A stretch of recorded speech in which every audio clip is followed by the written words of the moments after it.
జై శ్రీకృష్ణ అండి. నేను మీ నరేష్ని. ట్రిప్ విత్ నరేష్లో ఈసారి నేను మిమ్మల్ని తీసుకెళ్తున్నాను. పంచారామ క్షేత్రంలోనే ఒకటైన దక్షారామం గురించి అయితే మనం వీడియోని అయితే చూసామండి. ఇప్పుడు మనం చూడబోయేది కుమారరామ భీమేశ్వర స్వామి ఆలయం. ఈ ఆలయం వచ్చేసి కాకినాడ జిల్లాకి సంబంధించిన శామిర్లకోటకి 1 కిలోమీటర్ల దూరం అయితే ఉంది. సో ఇది శామిర్లకోట రైల్వే స్టేషన్కి ఒక 2 కిలోమీటర్ల దూరంలో అయితే ఉంటుంది. పబ్లిక్ అండ్ ప్రైవేట్ 2 ట్రాన్స్పోర్ట్స్ అయితే అవైలబుల్ ఉన్నాయి ఆల్రెడీ. సో ఈ ఆలయ చరిత్రానికి వస్తే ఈ ఆలయం 8వ 9వ శతాబ్దం నాటిదని చాళుక్యుల రాజువారు నిర్మించబడింది. ఏదైతే మన భీమేశ్వర స్వామి ఆలయం వాళ్ళు నిర్మించారో సేమ్ వాళ్ళు కూడా దీన్ని నిర్మించడం జరిగిందండి. సో ఈ ఆలయం యొక్క ప్రాముఖ్యత ఏంటి, ఆలయ యొక్క చరిత్ర ఏంటి అని చెప్పేసి మనమైతే వీడియో చూస్తూ అయితే మాట్లాడుకున్నాం. ప్లీజ్ నా ఛానల్ని సబ్స్క్రైబ్ చేయండి, షేర్ చేయండి, కామెంట్ అయితే చేయండి. మీ కామెంట్స్ వచ్చేసి చాలా ఇంపార్టెంట్. ఇంకొకటి వచ్చేసి ఏంటంటే ఈ పంచారామ క్షేత్రాల్లో కానివ్వండి, నెక్స్ట్ నేను తీయబోయే నవనరసింహస్వామి క్షేత్రాల్లో కానివ్వండి, మొబైల్ పర్మిషన్ అయితే లేదు. ఎక్కడెక్కడైతే అవైలబుల్ ఉందో కొద్దిగా అక్కడైతే నేను కొద్దిగా అయితే షూట్ చేయడం జరిగింది. అది కూడా మీ గురించి నేనైతే షూట్ చేయడం జరిగిందండి. సో ప్లీజ్ కొద్దిగా రిస్క్ అయినా కానీ నేనైతే చేశాను. సో ప్లీజ్ షేర్ అయితే చేయండి, కామెంట్స్ అయితే చేయండి. సో ట్రిప్ విత్ నరేష్లో మీ జర్నీని నాతో కొనసాగించాలంటే పదండి, మీ ప్రపంచాన్ని వదిలిన నా ప్రపంచానికి రాగి ప్రపంచంలోనికైతే వెళ్ళేసుద్దాం.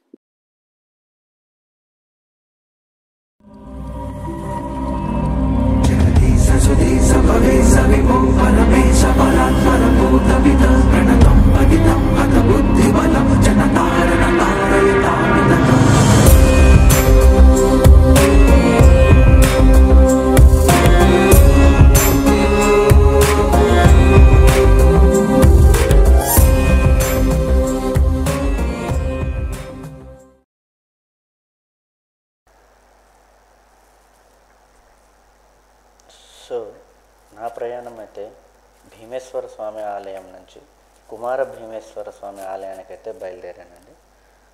సో ఈ బయలుదేరినప్పుడు పచ్చని పొలాల మధ్యలో నుంచి అప్పుడప్పుడే లేస్తున్న సూర్యుడు సన్ రైజెస్లో నుంచి నాకైతే చాలా ఆహ్లాదకరంగా అనిపించింది. నేను చెప్పాను పాత వీడియోలో, ఏదైతే మనము తూర్పుగోదావరి జిల్లాలో నుంచి ఎంటర్ అవుతున్నామో, సో మొత్తం అయితే పచ్చటి పొలాల మధ్యలో గోదావరి నీళ్ళ మధ్యలో నేనైతే ఆ స్వామి ఆలయానికి అయితే చేరుకున్నానండి. సో ఇదే ఆ ఆలయం. నమః సోమాయ రుద్రాయ మహాగ్రాసాయ హేతవే ప్రపద్యేహం విరూపాక్షం శరణ్యం బ్రహ్మచారిణం. ఇక ఆలయ చరిత్రానికి వస్తే శామిర్లకోటలోని భీమేశ్వర స్వామి ఆలయాన్ని చాళుక్యుడు రాజు అయిన భీముడు నిర్మించాడని క్షేత్ర కథనంలో వివరించబడుతుంది. ఈయనే దక్షారామ దేవాలయాన్ని కూడా నిర్మించింది. అందుకే ఈ 2 గుళ్ళు ఒకేలాగా కనిపించడం మనకైతే చూడొచ్చు. రెండింటి నిర్మాణానికి ఉపయోగించిన రాయి కూడా ఒకటే రకంగా ఉంటుంది, నిర్మాణ శైలి కూడా ఒకే విధంగా అయితే ఉంటుంది. ఈ మందిరం నిర్మాణం 892వ శతాబ్దంలో ప్రారంభమై సుమారు 922 వరకు సాగిందండి. ఆలయ నిర్మాణం చాలా చక్కని శిల్పకళ కలిగినప్పటికీ ఇప్పుడు కూడా పగులు లేకుండా అయితే ఉంటుంది. ఇక్కడ శివలింగం తెల్లని రంగులో ఉంటుంది. 1340-1466 మధ్యకాలంలో కాకతీయుల రాజ్యం చేత నిర్మించబడి ఈ మందిరాన్ని కొంత పునర్నిర్మించారు. ఇక్కడ కాకతీయుల నాటి శిల్పకళను, అంతకు పూర్వపు తూర్పు చాళుక్యుల నాటి శిల్పకళను 2 కూడా మనం గమనించవచ్చు. ఇక్కడ అమ్మవారు బాలత్రిపుల సుందరిగా, శివుడు కాలభైరుని రూపంలో కూడా ఉన్నారు. 1147-1494 మధ్యకాలంలోని ఆలయానికి సమర్పించిన విరాళాల గురించి కూడా శాసనాలుగా అయితే ఉన్నాయి. తెలుగు భాషకు సంబంధించిన అత్యంత ప్రాచీన శిలాశాసనాలతో ఇది కూడా ఒకటిగా భావించవచ్చు.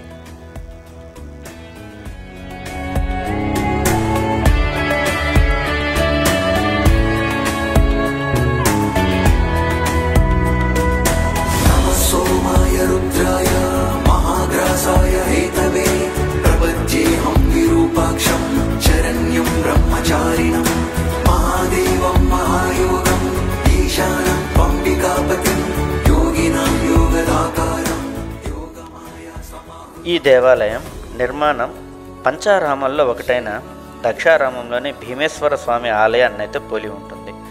అక్కడిలాగానే ఈ దేవాలయం చుట్టూ 2 ఎత్తైన 2 ప్రాకారాలను కలిగి ఉంటుంది. ప్రాకారపు గోడలు ఇసుక రాయిచే కట్టుబడి వెలుపల ప్రాకారపు గోడలు 4 దిక్కుల్లో 4 ప్రవేశ మార్గాలు అయితే ఉంటాయి. ప్రధాన ప్రవేశ ద్వారాన్ని అయితే సూర్యద్వారం అని అంటారు. గుడిలోని స్తంభాల మీద అప్సర బొమ్మలు చెక్కబడి ఉంటాయి. చాళుక్య వంశానికి చెందిన విక్రమాదిత్యుని పుత్రుడు చాళుక్య భీమేశ్వరుడు కుమారరామ పేరు మీదుగా ఇక్కడ శివుణ్ణి కుమారరామమని వ్యవహరించడంలో వచ్చినట్లయితే తెలుస్తుంది. ఇక ఆలయ పూజలకు వస్తే ఇక చైత్రమాసం చైత్ర వాశాఖ మాసాల్లో సూర్యకిరణాలు ఉదయం వేళలో స్వామివారి పాదాలను, సాయంత్రం సమయంలో అమ్మవారి పాదాలను తాకడం ఇక్కడ విశేషంగా చెప్పుకుంటారు. శివరాత్రికి ముందు వచ్చే ఏకాదశి రోజున భీమేశ్వరునికి బాలత్రిపుర సుందరికి వైభవంగా వివాహ మహోత్సవం అయితే జరిపిస్తారు. 5 రోజుల పాటు జరిగే ఈ వేడుకల్లో స్వామివారిని నంది వాహనంపై, అమ్మవారిని సింహవాహనంపై అయితే ఊరేగిస్తారు. ఈ కళ్యాణాన్ని తిలకించడానికి ఆ చుట్టుపక్కల ప్రాంతాలన్నిట్లోనూ ప్రజలందరూ వచ్చి ఇక కార్తీక మాసంలో కూడా ఇక్కడ పూజలు అయితే, అభిషేకాలు, ఉత్సవాలు విరివిగా అయితే జరుగుతూ ఉన్నాయండి. ఈ కార్యక్రమాల్లో పాల్గొంటూ భక్తులైతే పునీతులు అవుతుంటారు. महाग्रासाय हेतवे प्रपद्येऽहं विरूपाक्षं शरण्यं ब्रह्मचारिणं महादेवं महायोगम् ईशानं त्वम्बिकापतिं योगिनां योगदाकारं योगमाया समाहृतम्.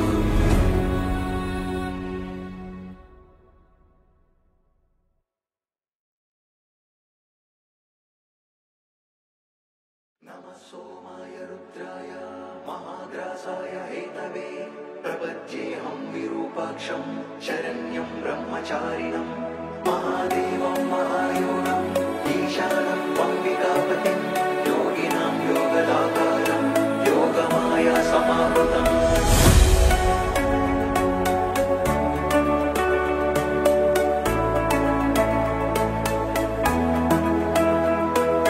महेश्वराय नमः वामदेवाय नमः त्रिलोकेशाय नमः परमेश्वराय नमः शितिकण्ठाय नमः विरूपाक्षाय नमः दिगम्बराय नमः महादेवाय नमः.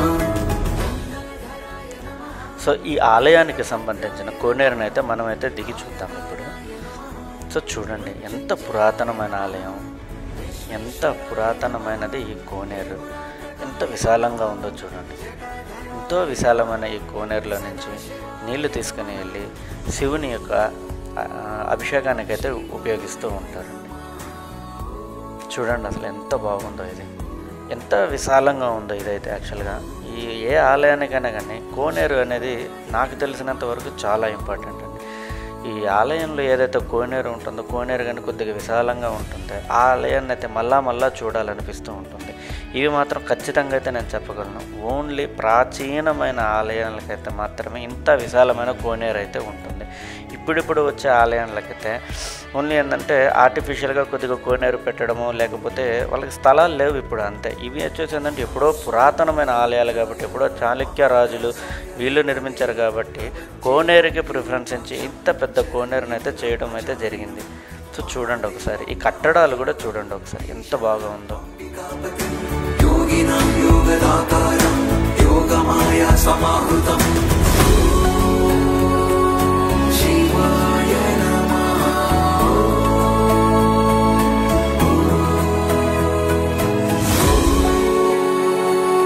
शिवाय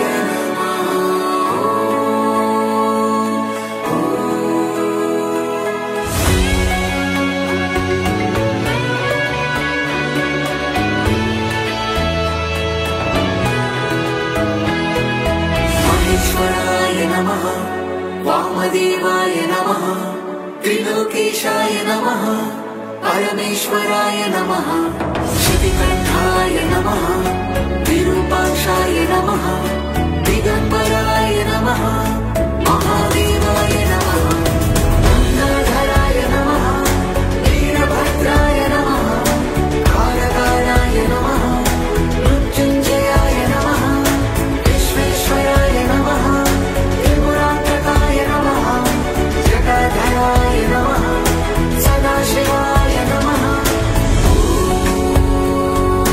शिवाय नमः.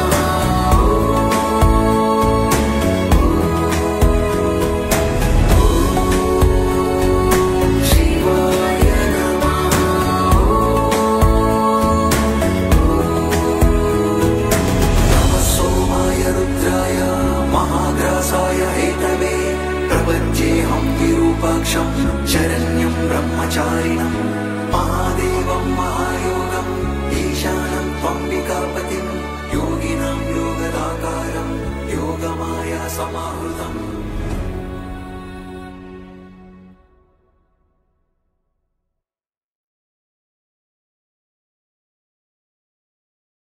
नमः सोमाय रुद्राय महाग्रासाय हेतवे प्रपद्येऽहं विरूपाक्षं शरण्यं ब्रह्मचारिणं महादेवं महायोगम् ఈశానం त्वम्बिकापतिं।